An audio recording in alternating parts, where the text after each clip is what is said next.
So I decided to go to graduate school. I said, how am I going to do it? If I can't do it in the computer world, I'll do it in the neuroscience world. You couldn't study theoretical neuroscience, so I got myself into a biophysics program. I became a PhD student in biophysics at Berkeley. And I quit my job in the computer industry completely. I said, I'm getting out of the computer industry. Giving up 7 years, this is 1986, I was giving up 7 years of work in the computer industry, and I said, I'm just going to become a graduate student. And so I did that. And I started off at Berkeley. I'm commuting an hour every day to get there. And I wrote a paper about what I want to do for my PhD thesis. And in it, I have some of the ideas that later appeared in On Intelligence. And I wrote this paper, and I submitted it to the chairman of the graduate program in neuroscience at Berkeley. And he had the faculty read it, and we got together, and they said, this is a really good idea. It's a great problem you want to work on. You have some really good ideas on how to do this, but you can't do it. And I said, what do you mean I can't do it? He says, not only can't you do it here at Berkeley, you can't do it anywhere. Because what I wanted to do was a theoretical mathematical approach to understanding how the neocortex works. That was the specific thing. And they said, there's nobody doing this. And as a graduate student, you just can't do what you want to do. You have to work for a professor. I was naive. I didn't understand this. That you couldn't study whatever you wanted to study. You had to work for somebody to study. And I was really bummed out. You got to imagine how bummed out I was. So I had this sort of major soul searching. I said, what am I going to do?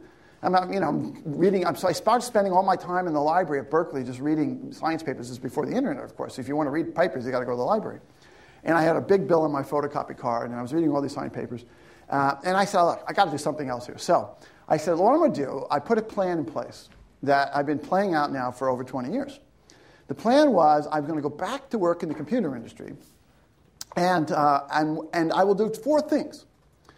One thing I was going to do is I was going to mature. I was going to learn how to make institutional change. I figured if I'm up against institutional barriers, I have to make institutional change. How do I influence people? How do I get people to change ideas and so on? I'm going to work on that. The second I wanted to make a name for myself. I said, well, I have to be, people respect me, they might listen more to me.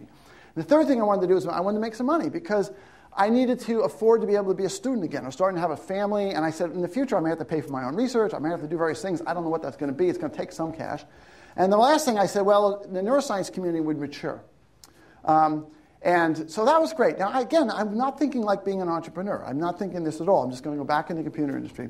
So I went back to my old employer, Grid, and I came back in sort of an entrepreneurial role. I came back to design a new product, which I proposed to them when I was gone.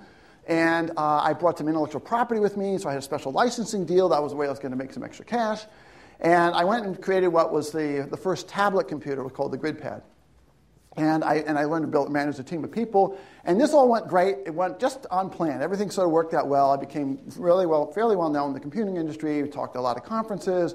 We introduced this product. It was very exciting. You're all too young to know this, or most of you are too young to know this. But there was this huge bubble in pen-based computing back in 1990, and 89 and 91.